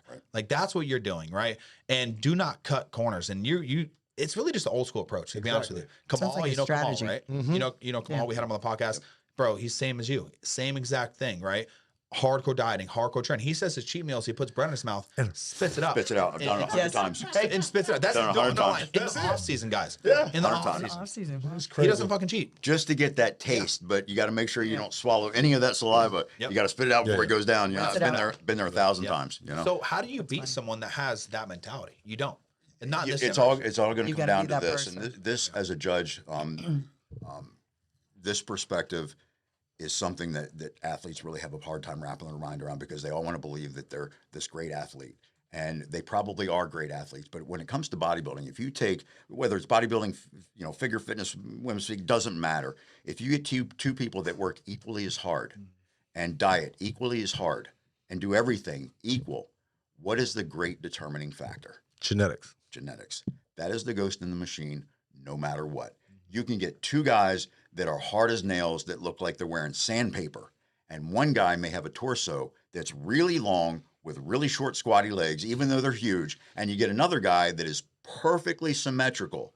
Both guys worked equally as hard, and both guys think that they have the most beautiful body in the world because they're staring at their own bodies in the mirror.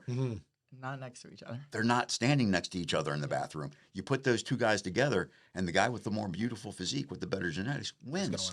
So the guy that didn't win is going to scream that he was cheated. It came down to genetics, you know, and that's something that you really can't do anything about. So again, it goes back to the same issue.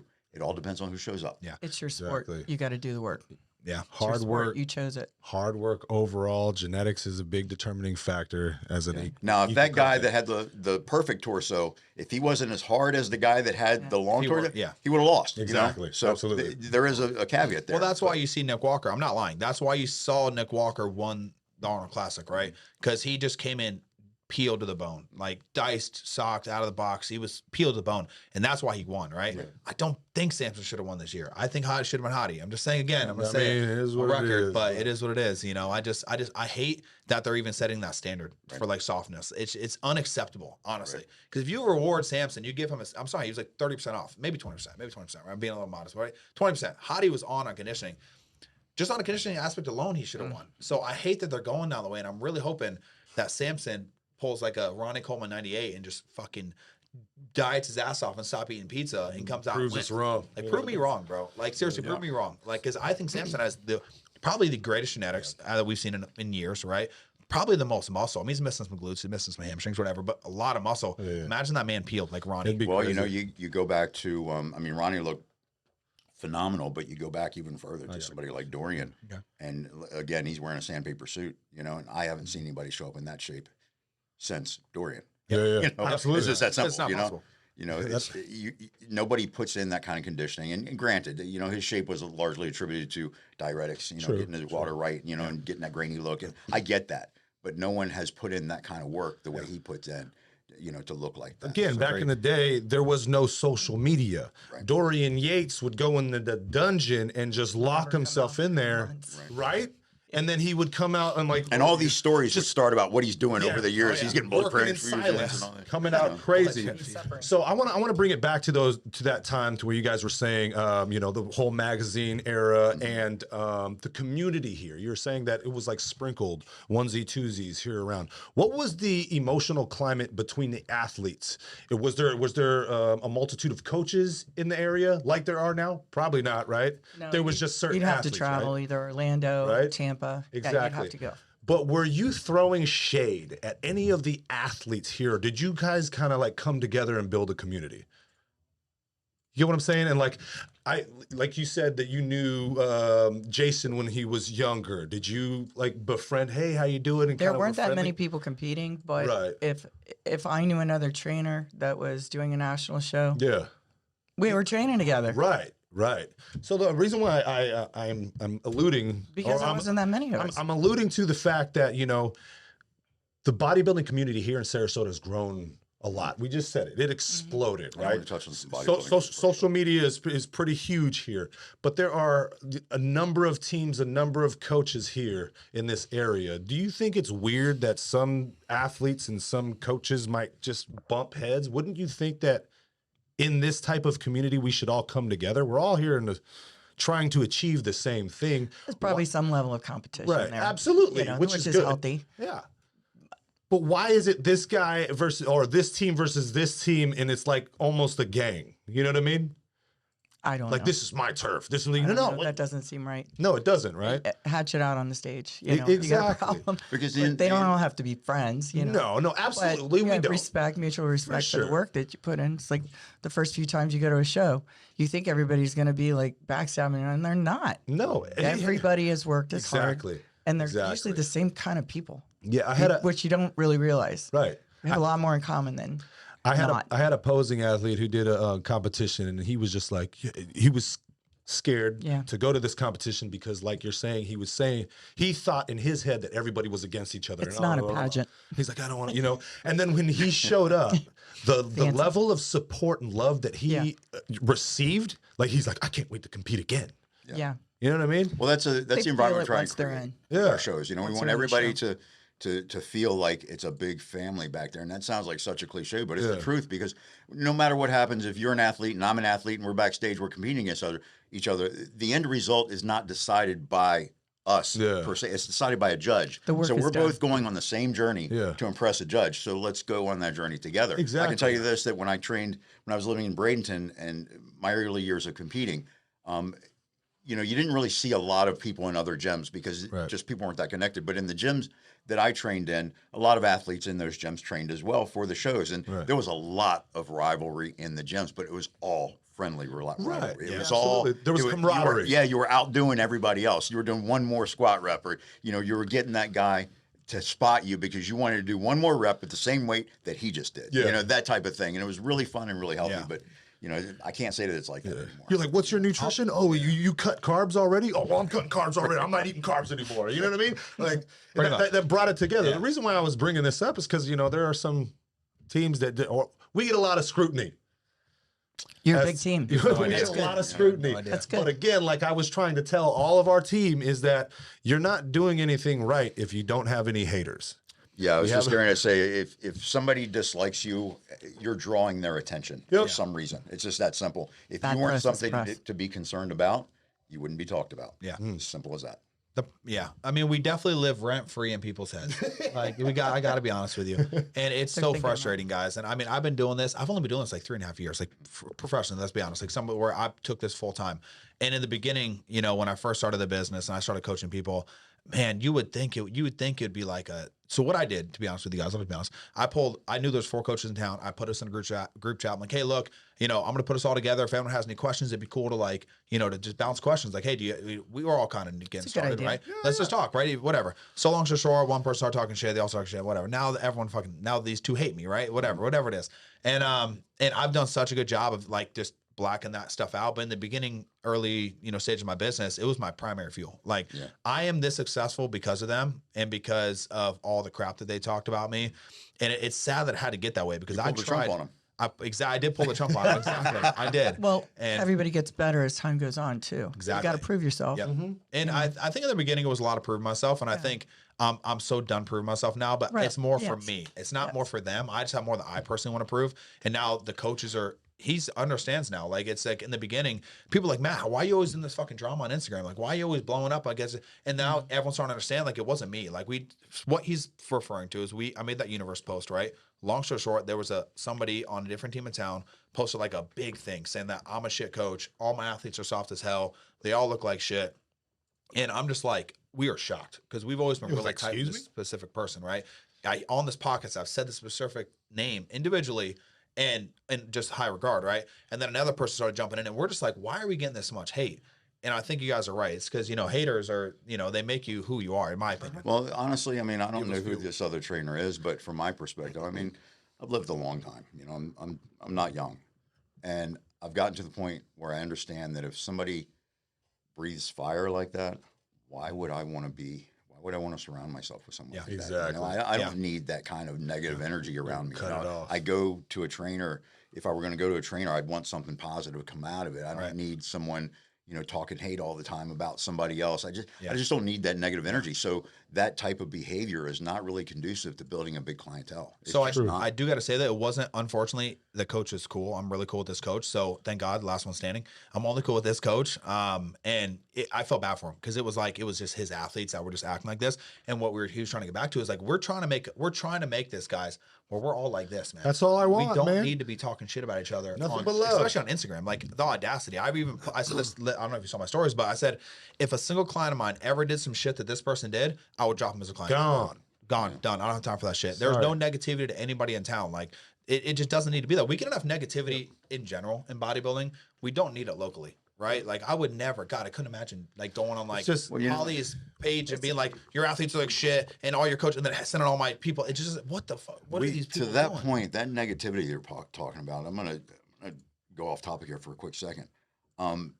We try and advertise the show as much as we possibly can, right? Because we need to, you know, we need athletes. It's simple as that. We'll take 1,000 athletes. We'll take anybody that wants to come and compete and experience this world. You know, that's why we're here. Yep. I'm gonna throw names. You know, the Observer. You know, you'll see an article from the Observer that says what's going on in Sarasota for the weekend of such and such. I have written them over and over and over and over. Me too. Trying to say, why will you guys not talk about us? An event that occurred? You'll talk about a cat show, but you won't talk about an event where athletes last year. That's the problem. Where athletes came last year from 13 countries. Jesus. Over 125, 130 athletes from different countries come here to compete, to go to the best, to qualify for the biggest contest in the world. And you guys are not even willing to return my call or my email or nothing. So that's, you know, you're talking about bodybuilding being such a niche sport or such a, you know, this little cult world.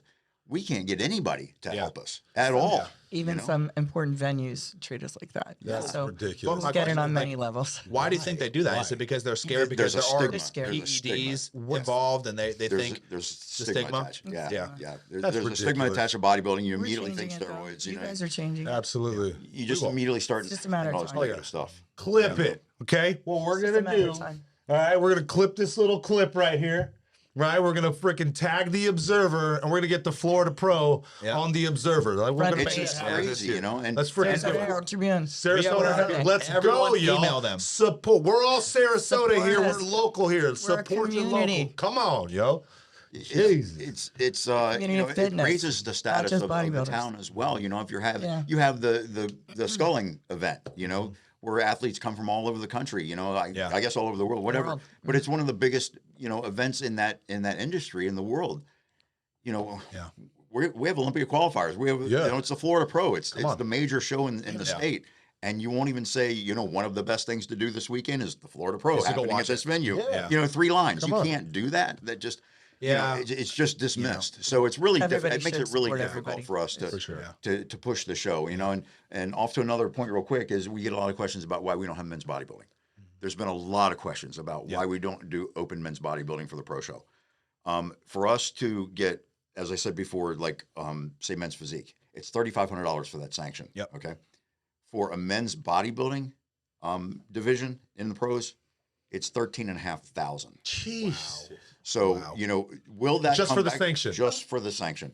Will that come back to us? Yeah, probably, because you know bodybuilding is the big thing. When you deal with shows like the Tampa, you know they sell a lot of tickets for that final men's bodybuilding overall. I get that, you know, but $13,000 plus the prize money, which is way higher than every other division. I mean, it's the financial risk is just off the chain. So do this if you're an athlete or a spectator. Just understand that if we're not doing something after 30 years of doing this, if I don't do it, if Holly doesn't do it, it's because we know better. It's not because we don't want to. It's because it's not financially viable to do it. If we get responses from the athletes, we will definitely have men's bodybuilding. We will definitely have women's physique. We will add those divisions 100%.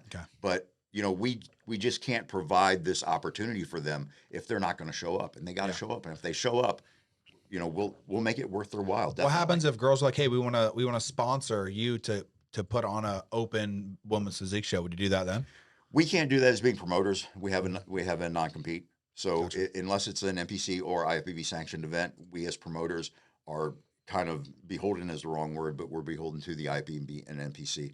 I can't hold any other event that is like a bikini contest, like a wet t-shirt. No, but I mean, like if let's just say one of my girls were like, hey, I want you to do a women's physique contest. I want you to add it to your Florida Pro. Here's $3,500. Would you take it then? Like if they sponsor the I don't know if we're able to do that. Kind of like Sarah does. You know, Sarah. I don't know if just to help promote, because Sarah's done it. She's given out prize money. Let me tell you the way to do that. The way to do that is to sponsor the show. You know, become a sponsor. We'll give you a booth. We'll put your business or whatever it is up on the LED wall. You'll get a commercial during the live stream. You know, there's a lot of things that we can do for you for the money that makes it worth your while. Right. VIP seating, backstage passes. You know, lots of stuff that we can do to make it worth your while. You know, do that, and if you give us that money, we'll take that money, transfer it over to a sanction fee, and you know we'll include that. Cool. So we got some girls who are interested. You know what I'm saying? Yeah, can be done. Just saying, because them girls got the money. But here's the thing: they have to do it early enough in the year, because not only do we want them as athletes, we need to get out to the pros who are starting to prepare early in the year, both training off season and diet season. You know, so they got to know early, and that's why it's so imperative for us to get our advertising out and get our media basically started in January. You know, because same with the Florida Muscle News thing I told you about. You know, the page when the magazine came out in January, that's when everybody chose their shows, and that's pretty much the same thing. You know, people get an idea in their head nowadays about what they want to do, and they're making that decision early in the year. So same deal. You know, so I got a quick question. I want to get your guys' thoughts on this. So as you said, bodybuilding is $30,500, right? If there's 100 bikini girls, right, 100 shows for bikini, probably more like 70, and then 70 men's physique. Do you think someday they're going to be like, okay, for every men's physique show, we only want 40, and they're going to up the amount of the sanction fees? No. Why do you think they'll do that? Because the more athletes we get as a pro show, it's a financial thing. In other words, if we have 10 athletes that show up as pros, we give away the prize money, right? Even though pros don't pay anything to be in the show, we're hoping they're going to bring athletes, audience members, right? But family. So we'll make money on that. So if you cut those athletes out, that ruins our opportunity to make money.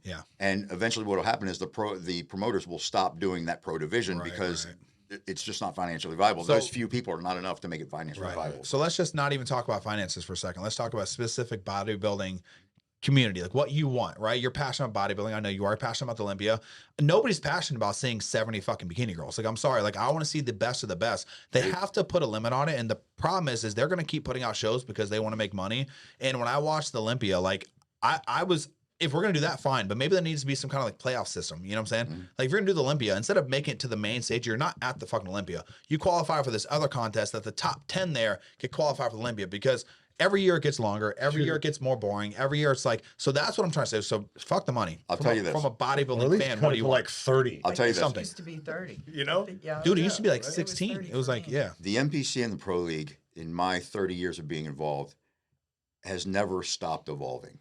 Things change all the time. Yeah. And when you're going to make a decision that's going to go industry wide, you have to make sure that the information that you're basing that decision on is not a one-off. You got to see a pattern that's going to continue over and over and over and lead to something that's going to justify that change. So as things continue to occur and it keeps going in the path that you're talking about, they will see that, and they'll eventually make that change. I just don't think that they're at that point right yet, and I'm speaking for them, probably out of place, but they just don't see that need quite yet. It doesn't mean that change won't come. Yeah. So makes sense. there's a lot that changes all the time, and it's a lot that people don't see. If you're a promoter, we get all of this. We get emails constantly about what we can do, what we can't do, things that are changing, new rules, which incidentally, Fit Model just came out this year. Yep. Oh, yeah. That's a big deal. That is, dude, you guys are going to make some money. Yeah. Here's Model is going to be the It's gonna biggest blow up, division. for sure. Mark my words. here's my another take on gateway the Fit division. Model real quick. Every single year, again, for my 3-4 decades, I've seen things progress or regress. It depends on your perspective. Take women's bodybuilding, for example. You go from Rachel McLeish to Corey Everson, and the girls kept getting bigger and bigger and bigger and bigger. Then you go to like Bev Francis. Bev's a friend of mine. I do a lot of business with her and Steve. Bev set a standard that was just unbelievable. She took female bodybuilding to the point where it was shocking. And what happened was, not saying it's solely her fault, but you take Bev and you take some other girls that came just before her in the few years, and women's bodybuilding actually became bodybuilding, and it was such a shocker that they eliminated that whole thing. So what happens with that is the same that happens with like bikini. When bikini first came out, you were supposed to look like this. Yes. Right. Correct. Yep. Then as years go on, what happens is you get 5 girls in a bikini class, all 5 of them are hard. And we've talked about this before. We as a judge have to choose somebody. So we choose the girl that most fits the bikini category, even though she doesn't fit the bikini category, but she most fits the bikini category. So she then is looked at by other girls who are competing next year, thinking that they have to look like that. But that's not the standard. So what happens is it starts a snowball effect. And they all start getting bigger and bigger and bigger. And then you have to reset somehow. And that's what Fit Model is. It's who it is. Agreed. Fit Model is now what bikini used to be. And that's my summation. That's not what the NPC says. Right. It is now what bikini used to be. So it's going to give those girls who don't want to reach that level of muscularity or whatever you want, it gives them an opportunity to start at some place that they're comfortable in. And that division is going to go wild. And here's the thing with that division that's going to make it difficult for us as promoters, though. If you join a Fit Model division, you can't join any other division in the show. No, really? You can only do But I Fit heard Model. that's only the first year. We've had no indication that it's going to be this year or next year or any other year. It is the rule right now. But that kind of makes sense, because they're really trying to uphold that standard. Now, so I'd say the opposite side of this. Would you think that they're going to have a men's Fit Model division? That's been a question that's come up. I think that, again, I'm talking out my ass here, but I believe that something like that will come along. I'd like to see it. Yeah. Right, and I would like too. I mean, I feel like that division Give right people there. a place to start. Exactly. But the NPC moves slow. They're Right. full of tradition, and that's why they've stuck around so long. So Men's physique give them a is chance. unbelievable now. It's nowhere near what we've got. Friends that are David Herskovitz, the judge. the IFBB judge. yeah the judge here, the district. CP Pro. I saved him from running out of gas one time. You don't forget that, Dave. Ran out of gas, right? Don't do a David Hersky. Don't do a DH. That's what we say now. Don't run out of gas. But anyway, when David competed, he was nowhere near the size that the guys are now as amateurs. I know. So He looked good. it's not that David wasn't good. He was excellent. It's just the sport progresses to a point where the men's physique now turned into bodybuilders. So I think there will be a reset on that as well. But I would think so. I personally, I like it, right? Because I like progression. I love progression. Like I would hate for men's physique to not progress. I would have hated for bikini to not progress because girls are going to want to naturally do something different, right? And I do think there's a big difference between like bikini and figure. I think that's a huge jump. Sure. I love the fact that they added this fit model division. In the beginning, maybe the first couple minutes, I didn't really like it too much, but after, I think everyone was like, "Oh shit, what do you think?" But now that I'm starting to think about it, it's so nice for like natural athletes. You know how many people that body, are ready for that? We have 6 divisions: A, B, C, D, E, F. Right? Wow. We don't have as many as bikini. We moved up to, instead of four NPC divisions for bikini this year, we moved up to 8. Wow, nice. Because the classes are getting so full and the classes are getting harder to judge with so many people in each class that now those class numbers are going to be reduced, where you can judge a class more evenly, a little better, and more quickly. So that's going to help. Even though there's more classes, it's going to help the show move along quite fit. Because essentially, what you do as a judge, if you have a really big class, say Class A is huge, you split them. You pull 5, and when they all walk out as a judge, you write down your top 5. You pull those top 5 out, and then you pull the next top 5, and then the next top 5. So you're still judging these small classes in essence. Yeah. So instead of doing it in one big class, A, B, C, or D, now we're doing it through H, and things will move along, and people will get looked at. A lot of competitors feel they get looked over if they're in a class with 30 people. Yeah. Now you're in a class with 8 people, 10 and you won't get looked over. Exactly. Or even less sometimes. Even 6 is fine. Yeah. Now you get the stage time with your family and everything. So that's good. So their experience this year at the TOC is going to be a lot different than it has been. Same with men's physique. We moved up a number of classes as well. So everybody will get some stage time. You won't be cut short because your class was so huge. And again, we have no control of that, but the judges are going to give you your time because you're in a different class. Simple as that. But the fit model division is going to be, it's going to be big. Remember when wellness came out? Oh, It was like, oh my God. And then they love it. Now it's so different. it just has to develop. Correct. See, I'm just hoping with this fit model division that they just go for like beauty, femininity, looks do matter in fit model, guys. I should like. I mean, if it's fit, it's in the name, fit model, right? You need to appear like a model. You need to walk like a model. You need to dress like. I mean, I don't know what. You need to pose like a model. I think I would love to see like posing be such a. You have to have the posing. Like the posing should be like 50%. Well, that's part of the stage presence that we have to look for as judges. That is part of the criteria. It doesn't say, posing exactly, but there is a kind of a presentation element that we have to look at. Yeah. And because you're not doing a lot of turns, you're doing a front and a back and maybe a walk if the judge calls for it. Again, we don't have control over that as promoters, but the judges, if they want to see you walk 3 steps to the back of the stage, that's up to the judges, not up to us. But that is part of the criteria as well. You can wear an off-the-rack suit, which makes it more accessible to girls that don't want to spend $800 on a suit. A lot cheaper. So there's a lot of benefits to it. The only down draw is that you can't jump into another class, and I understand that, but I don't really see that as a down draw. Yeah, I see it as you being competitive in a class that you belong in. Right, we're gonna fill that out, dude. Yeah. Oof. I mean, I'm not lying. I have like 3 girls doing fit model in April, so just think about that. And Raven's killing it. God. Yeah. She's my girl. I'm proud of her. We also have a junior division now that's new in the TOC, and the junior is 18 through 23. Okay. What we've done is, as promoters, we can choose to eliminate teen if we want to, teen being 18 and 19. In all the years that I've competed, it's been few between.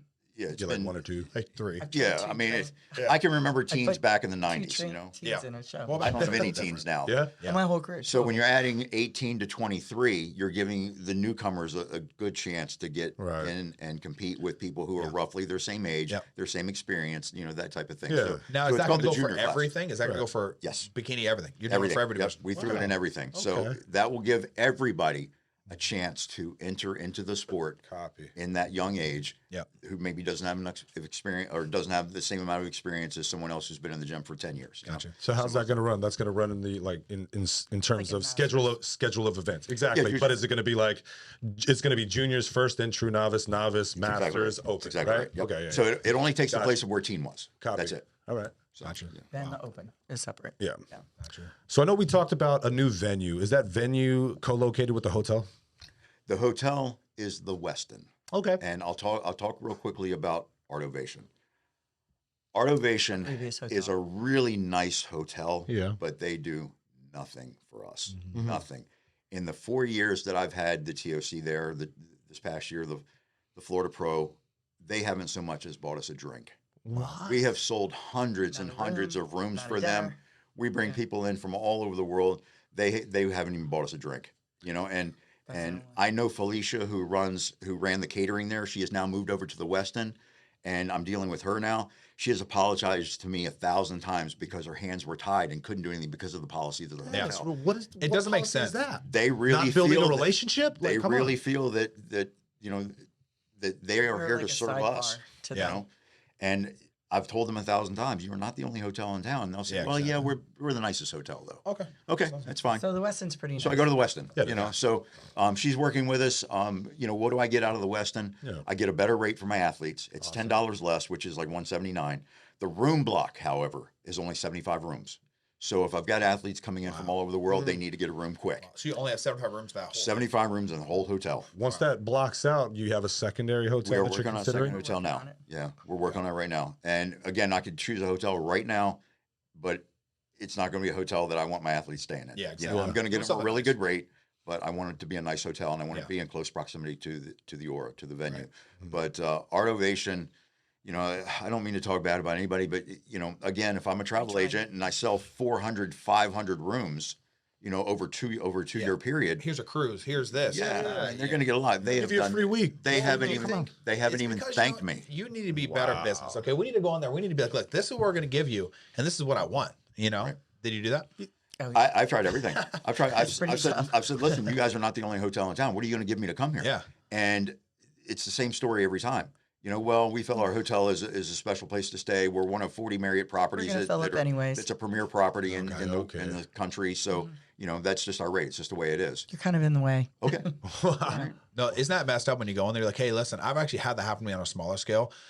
You guys probably the same thing happened to you. I went to God, what's that one on University? The gym. God, it's the one Natalia goes to. They used to go to. On University. It's God. You guys know what it is. It's on University. Not Paragon. You guys keep talking. I'm gonna look this up. LA Fitness. No. I'm gonna. It's no. It's the one University. What's that called? It's a university. Is it a gym. gym? The Crunch. Yes, it's like- Gym University. I'm gonna let you guys know right now. Hold on. You guys keep talking. I'm gonna figure this out. So you It's a didn't good even story. get like a thank you email. They would not even say thank you for bringing your athletes to us. Wow. You know, and The ballets were pretty nice, but the Valley. They're getting they tipped. were Yeah. great. So we worked with them. You know, the Valley guys But love to see us every year, but We didn't yeah, get not any. a thank you. Just got nothing. on the room. That's ridiculous. The conference room where we had the check-in.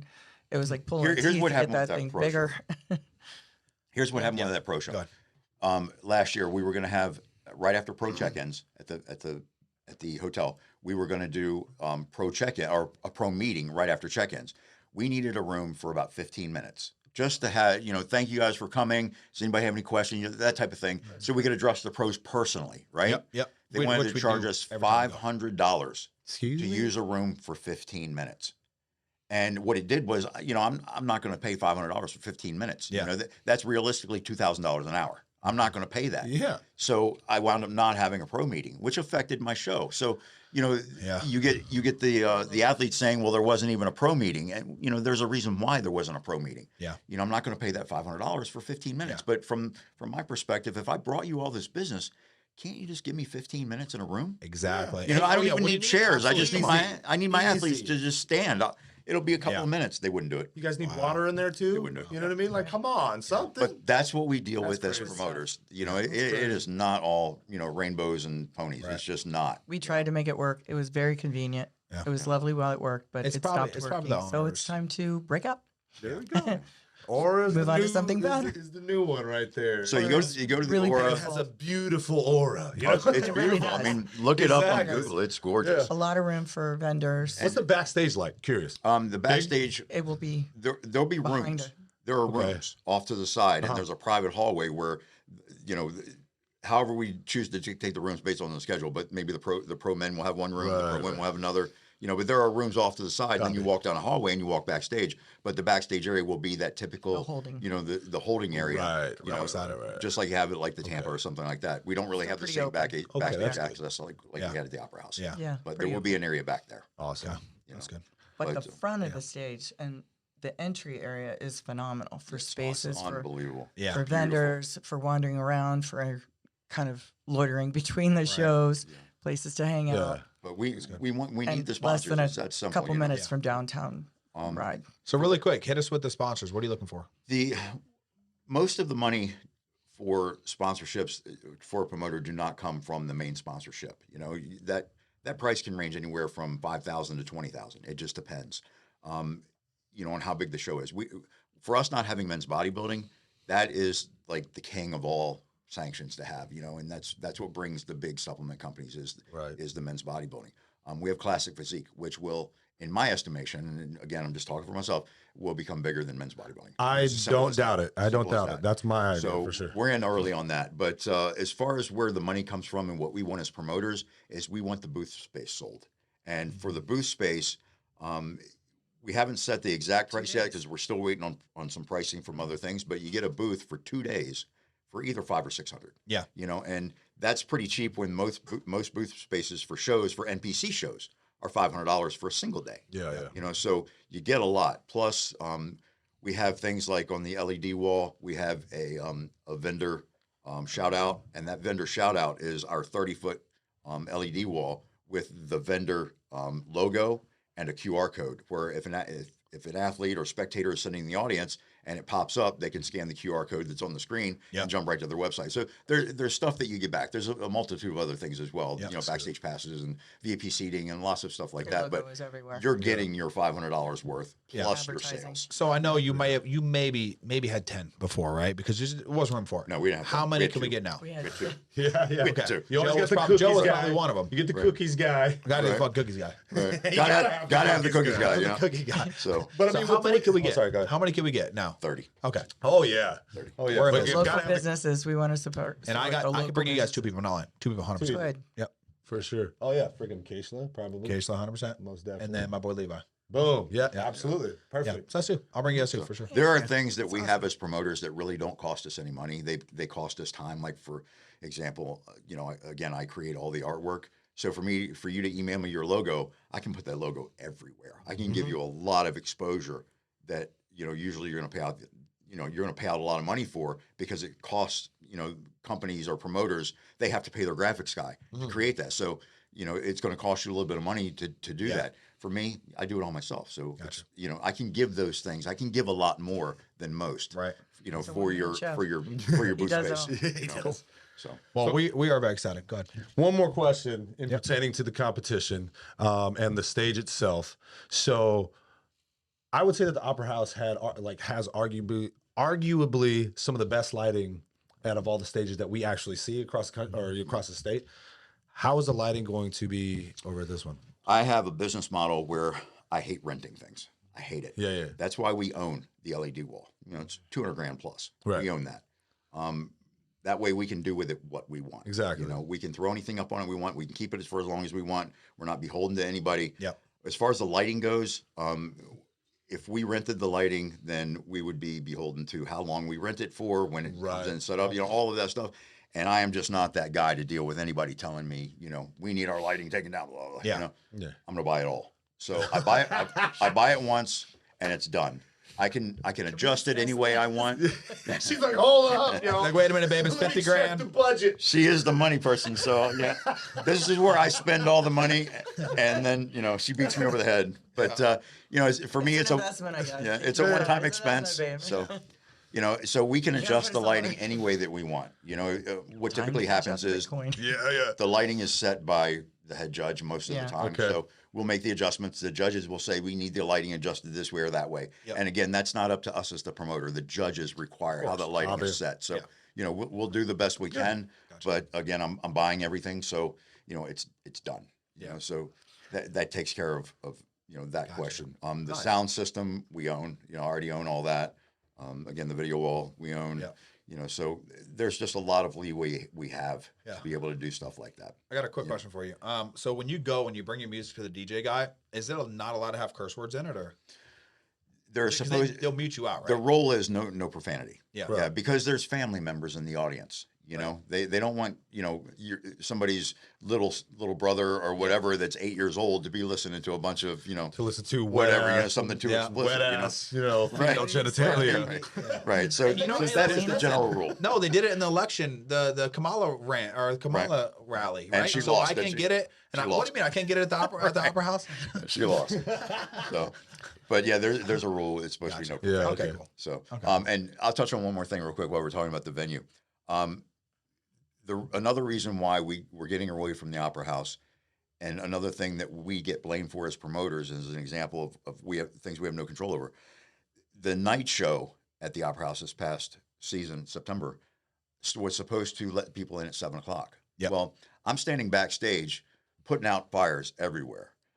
Holly's talking to the athletes. We're all busy doing something, trying to get ready Getting for the this food event. together. That's what I Yeah. was doing. And I'm looking out in the audience, and there's nobody there. Not a single person. I So actually remember when that happened. I start shaking. I'm like, are you telling me that nobody's showing up for this night show? Right. So I start getting nervous, and I walk up to the front door, and there's a crowd standing outside. Oh my gosh. Yeah. And I said to the lady there that takes care of everything, her name is Joanne, bless her heart, she's the greatest thing in the world. But someone told her that we could not open the doors yet because they were not done with the lighting. I said, who told you that? I said, I'm the promoter. I'm the one that paid you guys the $20,000 for this venue, and you're telling me when my doors are supposed to open and when they're not? It says 7:00, supposed and to be it's open all day. 7:20. Yeah. And she said, was "Well, prejudging happening already? it was already the going night on? show. It was Yeah, this was The the night show was already 20 minutes in. You remember night show was already I 20 do minutes in, remember that. I do, because I was getting pissed. and Yeah. Yeah, 'cause I had and people out there waiting. They were yeah. waiting there for a while. so Yeah. I'm like, who told you not to open the doors? And she goes, well, it was one of the union guys, but I thought you told them. So I run back with my hair on Union. fire, going, who told the front door not to open? And the union guy, who has no say in anything, said, well, I told him not to open yet because I'm not done with the lighting. I said, who the fuck are you Yeah. to tell them when my event can open? I got a crowd standing outside.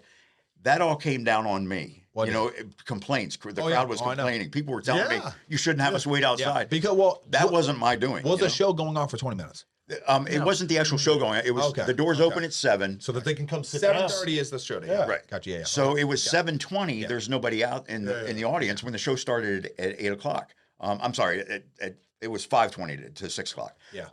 But nobody was in the venue. So that was the case, and it killed me. Yeah. That someone who has absolutely no say Yeah. thought that they were so important that they could tell somebody else when the doors open and when ridiculous. so that's what we deal with as promoters, things like that. But the point being that came back on us as us not running a cohesive event. When I'm standing there waiting for the crowd to come in, where is everybody? Yeah. So stuff like that, man. That's what we deal with as promoters, and it didn't make us look good. But how can you prepare for something like that? No, you can't. You can't. Yeah. So Well, the good thing is everything worked out well. You guys had a fantastic show. thanks. It's a new year. We're going to kill this. We're going to make sure we clip up a bunch of little stuff. We have so much clips. Jeez, there was a lot on this Yeah. one. We'll clip a bunch of stuff. And I'm glad we recorded it now. Because remember last time we recorded it, it was so, so like, late. it was too late in the year. close. Yeah. I'm glad that we did it now to be able to market you in the business and the Florida Pro for the next whole damn year. So I'm But excited. just keep in mind this has no bearing on whether or not you win the trainer award. Okay. I just want to make that clear. Can we clip that shit? Hold on a second. Can we clip that? Because there's some people hating out there. You know what's so funny, man? It's like, dude, I'll bring like 13 people to the shows and they bring like 3 athletes and they think they're like, oh, he's only getting the team award because he knows the promoter. I'm like, bro, how many times have I lost? Like, how Well, many let me times let me have I let me not say gotten this. there? You and I know the show. each other, obviously. I mean, we don't hang out, but we know each other. Yeah.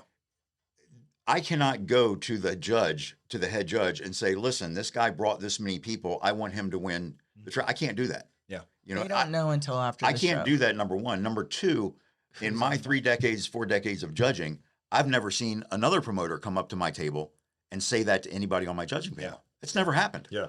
So Yep. that's one of those, Listen. my athletes didn't place as well as I thought they would or that I wanted them to, so it's somebody else's fault. Yeah. That's what that is. Yeah. Yeah. But the reality know is it. it just doesn't happen. I know. And I've talked to obviously Mel Chansey. We've talked to Tim. Like we've won Tim's team award. I've won team awards in the other coasts. Like it's okay, but we have a big year ahead of us. We're excited. Thank you guys so much for coming on. Do you guys have any last little remarks you want to throw out there? We're good. Just All good? Just want Please the come to athletes the show. to come to the show. Enjoy the show. Oh yeah, We we will. have Well, some changes. we'll some be are there. good and some are just different. You'll be surprised. We appreciate every athlete that Yeah, comes. We try and make them everybody. feel at home. We try and meet every single one. Holly tries to talk to every one of them. If you don't see me, it's because I'm dealing with a hurricane, 5 different places. So, it all comes down I'm dealing to with my own hurricane. it all comes It's down happening. to problems that need to be solved, and ultimately her and I are the the final word in all of that. So we're gonna try our best to make it nice the for way it is. everybody. Never worried about Good it. time. Yeah, you We're guys lucky- we're always lucky to make have it you. nice. You guys always Thank you. put the athlete website. first. I love it. You know, again, backstage when you guys bring all the different assorted Oreos and you have the pizza, you don't know how we're many Oreo people. You don't know how many of the athletes are. Oh my God, what is it? Is that for us? I'm like, yes, I haven't had yes, go. double stuff. Website Yeah. and social media. Website is the website will take you to the same website. It's all one website, but there are different domains that will take Gotcha. you. It's IFBB Pro League FloridaPro.com or IFBB FloridaPro.com. Gotcha. Either one of those, or NPCFloridaTOC.com. NPC Florida TOC. If you type in any one of those, it will take you to the same page. Got it. So one page takes care of both shows. Okay. On the Instagram, it's IFBB Florida Pro or NPC Florida TOC. Yep. They both have separate pages. So even though you get one website page, you get two pages on Instagram, one for each NPC and one for the IFBB. When we do post something up for one, we'll make the exact same post on the other. So if you want, you can only follow one if you want. Take a look at both if you want. They're going to be pretty much Just as exactly the important. same. Yeah. Yeah, The both NPC athletes. is just as important Yeah, this year. yeah, We're absolutely. making a big deal out of them. Yeah. I know for a fact I wanted to compete in last year's because it was the first time that you guys implemented a pro show. Right. However, it was too far out for my last competition. However, this I one. wanted to eat too much food. That's what it was. Yeah, I was hungry. He was dining for 7 Come months. on now. 7 All right. months. All Might right, push but this one too. Might we see you this year? We might see me might this year. see you. I'm thinking so. We'll see what's up. So Sarasota, come Love check it. him out. Come check it out, y'all. Let's get it going. Thank you guys Let's go. again Yes. for coming to this show. Appreciate you guys supporting us. Absolutely. We love Means you a lot. guys and we appreciate everything that you guys do for our community, and we just want to continue to push that out there. So we're going to try to get you on the Observer. Let's fucking That's get great. it. And let's Thank keep you. our gym community close too. Absolutely. Yes, please God. Yeah. For sure. Awesome. Cut the bullshit. Let's make it a cohesive be thing. together, Let's guys. be Train, togetherness. Or I don't know, something stupid. Stay Anyway, fit. All right, guys. subscribe, hit the bell notification so you know when we're posting more of these videos, and don't forget to hit that thumbs up. Like Show us that we like it. Help us out with that algorithm. Let's go. We'll see it. Let's go.